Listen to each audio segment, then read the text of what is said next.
Hello sa lahat. Meron na naman tayo rito. Dell. Ang model nito, Optiplex 3000 Micro. Ang issue o ang problema nito, device freeze. So ito ngayon yung gagawin natin. Tara at simulan na natin. Ang unang gagawin, disassemble hanggang sa may labas ang motherboard. So, ang process nito ay wala rin namang pagkakaiba sa mga ginawa natin na mga unit. Bali dito sa model na to, medyo matrabaho lang ito dahil mayroon itong dalawang BIOS. Then, medyo maselan ito dahil nasa critical na position o lugar yung BIOS. Kaya kailangan dito ng pag-iingat. Ang sunod, alisin ng CMOS battery holder. Ngayon, alisin na yung dalawang BIOS. Kayo nang bahala kung ano yung gusto nyong unahin. Then, i-maintain nyo lang yung init ng hot air para hindi magkaroon ng problema. Ang sunod, ilagay na yung dalawang BIOS sa pang-program.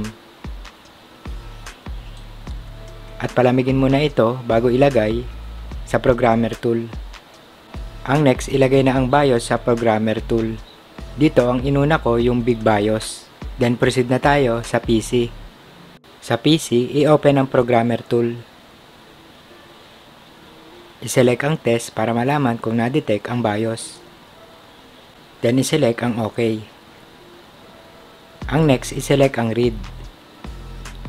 At antayin ito na matapos.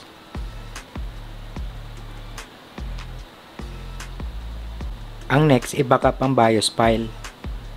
I-select ang save. At pumili kung saan nyo gusto ilagay o i-save. Then lagyan ito ng file name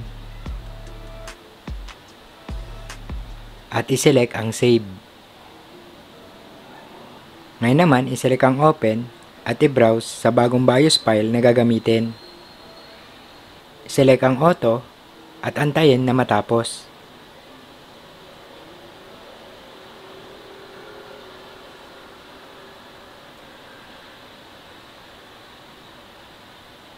So, tapos na itong big BIOS. Ngayon, sa small BIOS naman tayo. Pagkatapos mailipat, balik tayo sa PC. Ngayon, i-select ang test para malaman kung na-detect ang BIOS. Then, i-select ang OK. Ngayon naman, i-select ang read at antayin na matapos.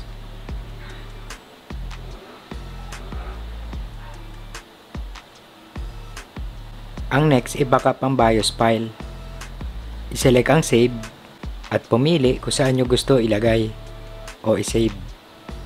Lagyan ng file name at i-select ang save. Ngayon naman, i-select ang open at i-browse sa bagong BIOS file na gagamitin. I-select ang auto at antayin na matapos.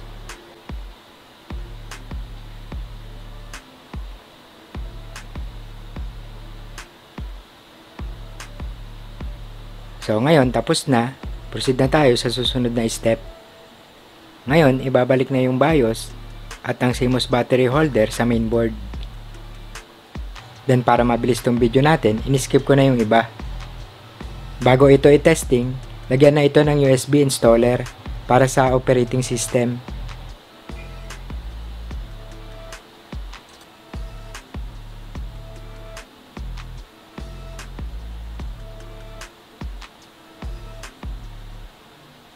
So ngayon, testing na. Kapag lumabas yung manufacturing mode active, ibig sabihin success na yan, 100%.